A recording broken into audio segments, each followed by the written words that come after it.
Hi everyone, it's me, Sasha, the college psychologist, here to talk to you today about anxiety.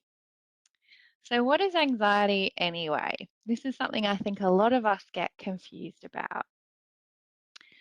So, anxiety in itself is the body's physiological response to danger. And that process of arousal, which moves us into fight or flight response, is a functional survival response. This is a helpful response that helped us back when we were cavemen and still helps us notice danger today. But there's a video that explains this much better than I can. This is my absolute favorite video to share with adults, with younger people. So let me share that with you.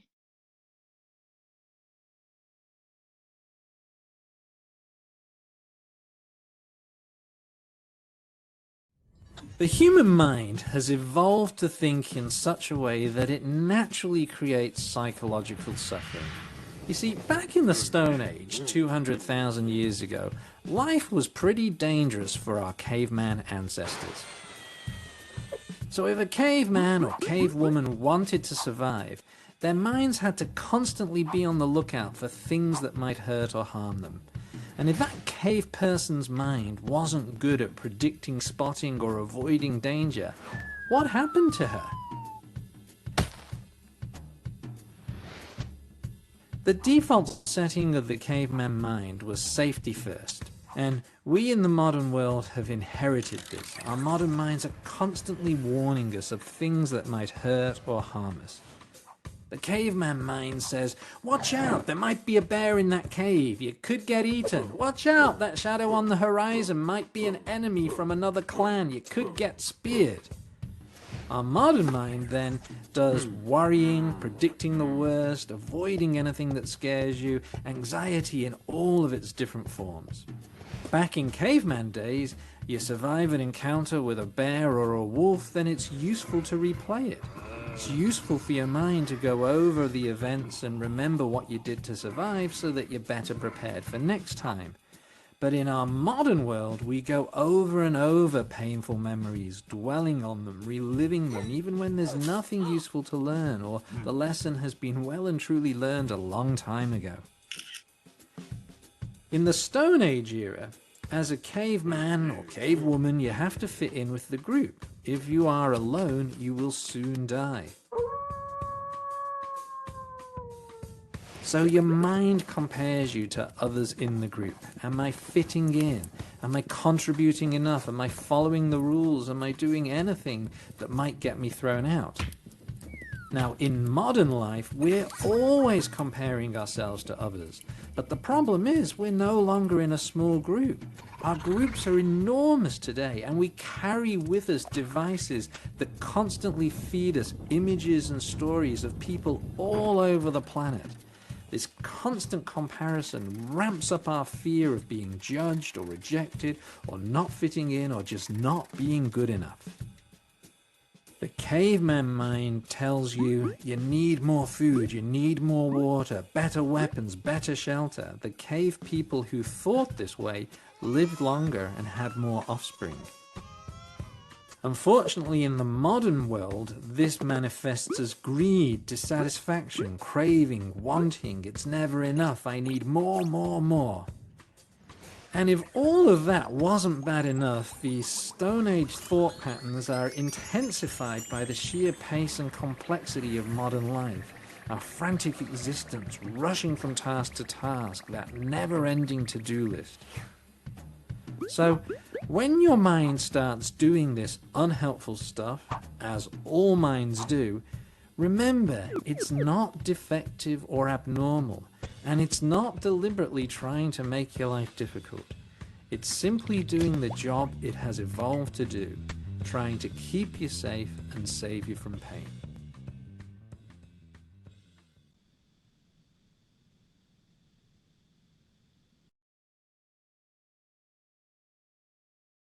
Okay. I must have watched that video 200 times and I still find it useful every time. So I guess that kind of explains why our body does the things that it does in a way that connects to being a caveman. But why on an individual level, the individual body symptoms that you get when you experience anxiety, why does this happen? And I've got a bit of an explanation of that. And unfortunately, it's very small. That's okay, we can talk it through. So, a lot of young people talk to me about a pounding heart, that being one of the most awful symptoms that they experience. So, if we think back to being a caveman, let's say we use the example of you run into a saber-toothed tiger when you walk out of your cave. Your heart beating fast helps pump the blood from the middle of your body where it's doing all the fantastic things we want it to do, digesting your food, keeping your heart at a nice regular temperature, helping you think. It pumps them out to your arms and your legs, getting you ready to either fight that saber-toothed tiger or run away as fast as you can or freeze. So hopefully it doesn't notice that you're there. So that's why our heart rate increases when we start to get anxious about something. Now, remembering too, we're using the example of a saber-toothed tiger, but in modern life, your brain can't tell the difference between what would be a saber-toothed tiger and doing an exam or making a speech or talking to somebody new. So, what about the other symptoms? So, some people talk to me about getting really sweaty or getting really clammy. And if we use our saber-toothed tiger example again, if you are sweaty, first of all, your body is cooling you down, making sure you're regulated when all of this extra blood is pumping around your body and all these extra chemicals. But also, let's say your arm is a bit sweaty and clammy and the saber-toothed tiger goes for a big scratch. That could keep you safe by making you a bit more slippery, harder to grab onto, harder for their claws to dig in. So that does also have a bit of an evolutionary function, even though it's not great when you're sweating about an exam and your armpits feel like they're sweaty and everybody can see. So what else happens to our body? Well, a lot of people talk to me about having tense muscles. My legs tensed up, I got really sore, and later I felt really, really tired. That one, I guess, connects back to what we said before. The blood pumps out to your arms and your legs, but also your muscles get tense and ready to be active. If you're relaxed, if you're lazing around on the couch, you're less able to be reactive and powerful and less likely to survive, really. Butterflies in your tummy. This one's an interesting one. So, when we're fairly relaxed, our body's doing the things that we want it to do. Our stomach is digesting our food in a nice, timely manner. But as soon as you get anxious, digesting your food is not a priority. Remember, arms and legs, getting away, fighting, freezing, staying alive is the priority. So all of the blood that was involved in your stomach and breaking down your food is now diverted out to your arms and your legs, and your stomach is going to feel uncomfortable, right? For a few reasons. So, first of all, you've got that uncomfortable feeling of your stomach being full of food that's not digesting right. And that's heavy. From a survival perspective, as a saber-toothed tiger, you've got to run away. That's not helpful being weighed down by that. So, your body makes you feel a bit sick because it's not where it should be. And sometimes, if you are anxious enough, your body might vomit or you might experience diarrhea. That's your body's way of trying to get rid of that excess food, of trying to make you light so you can survive. But also in that process of your stomach diverting the blood that was there, doing all of the digestion. If you've ever experienced pins or needles in your leg before, for example, you'll know that your leg feels tingly because the blood isn't getting down to where it usually does. And that's exactly what happens in your stomach when you feel like you've got butterflies in your stomach. The blood's been diverted out to your arms and your legs, and it feels a bit tingly and uncomfortable. So that's what happens when you get butterflies or you feel sick or you even vomit. One really unfortunate symptom, I'd say, particularly if you're experiencing a panic attack, is hyperventilating. That I just can't slow my breathing down and I can't get enough air in. So if we use our saber-toothed tiger example, if you are faced with a saber-toothed tiger, you need to get as much oxygen into your body as possible to get out to your muscles to be able to do the fighting or running away or freezing. So that's your body's way of trying to get more oxygen in. And you might notice that you feel a bit dizzy or lightheaded as a response. One other thing that young people talk to me about is I can't focus when I'm anxious. All I can think about is the thing that I'm worried about. Now, we use our saber-toothed tiger example. If you had seen a saber-toothed tiger and you were like, it's fine. I've really got to focus on my lesson. I've got other things to do. You are less likely to survive, right? The very ability of your brain to focus in, to hone in, to not be able to see or think about anything else except the danger that's in front of you is a survival response.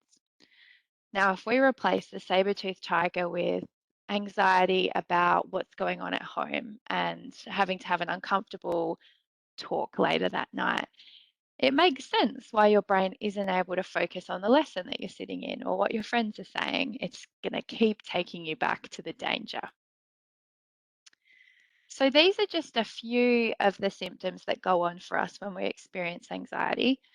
The point I really want to make across is that they're all normal and they all serve a survival function, even if they're not very pleasant when we experience them at the time.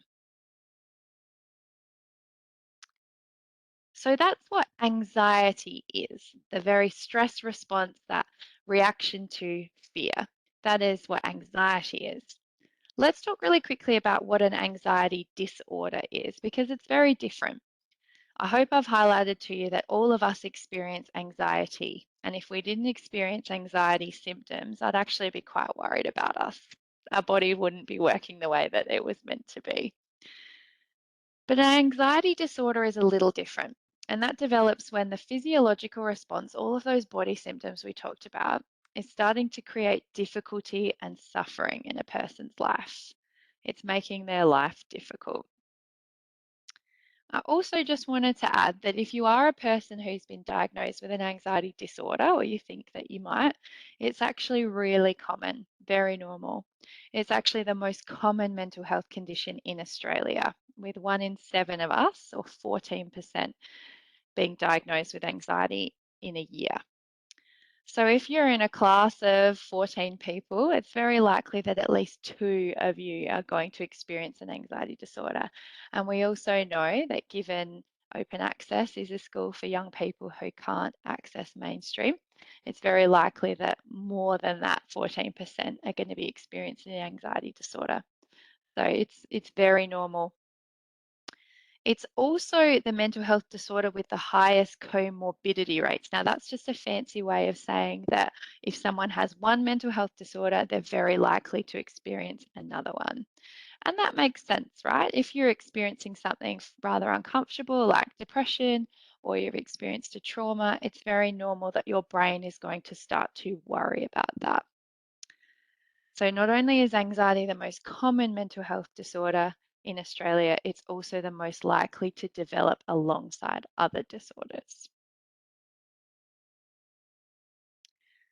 Let's talk about the vicious cycle of anxiety, because this will help understand the way that a person might develop an anxiety disorder, but also how we treat it too. So this model, or this cycle, you can take almost any example and plant it in here, but let's use turning up to class as an example.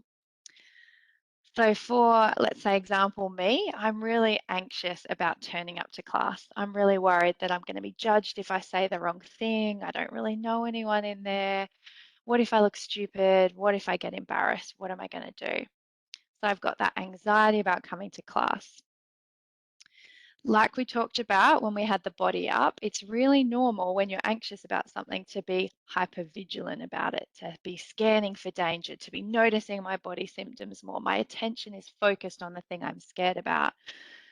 And that makes it even harder for me to go to class, right? Because I'm so focused on it. Then I'm usually pretty motivated not to go to class, to escape or avoid going to class. Because in the short term, right, I'm going to feel better. Oh, thank goodness I didn't have to do the thing that I was afraid of. I've got out of it.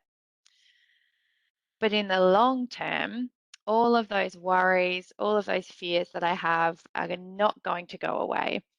So my anxiety in my body might go up. Oh my goodness, why can't I do these things? Why can't I go to class? Everyone else can go to class. Every other kid in the world has to go to school. Why can't I do these things? What's going to happen to me if I don't go to class? My teacher's going to get angry with me. Are my parents going to get on my back? More worry, more body symptoms, and my confidence is reduced because I haven't been able to do it that time. So then, of course, I get more anxious about it. Oh my goodness, class is tomorrow. I'm even more anxious. I couldn't go today. What am I going to do? And the anxiety cycle keeps on going. But hope is not lost. There is lots of things we can do to reverse the cycle of anxiety. But the main one you can probably imagine is reducing that avoidance. So when we take that away, I'm still confronted with the situation I'm afraid of. Oh my goodness, I have to go to class today. I'm really worried about being judged, looking stupid, saying something stupid. That still happens. I still get anxious. And in the short term, yeah, there's an increase in my anxiety. Oh my goodness, I have to go to class today. But there's also a decrease in my physical symptoms and my attention scanning after a while. So once I go in, yes, my anxiety is going to get bigger. But once I'm there, it's not going to stay up high. Anxiety does not stay up high forever. Otherwise, we would all be up here from the last time we panicked about something.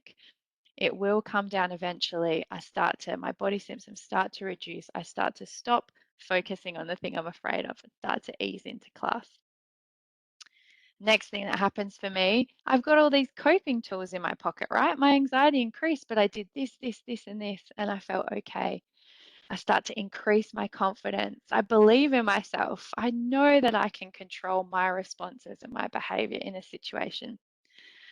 So then next time when class comes around, oh yeah, I did that yesterday. I know I can do it today. It might be hard, but I know I can do it.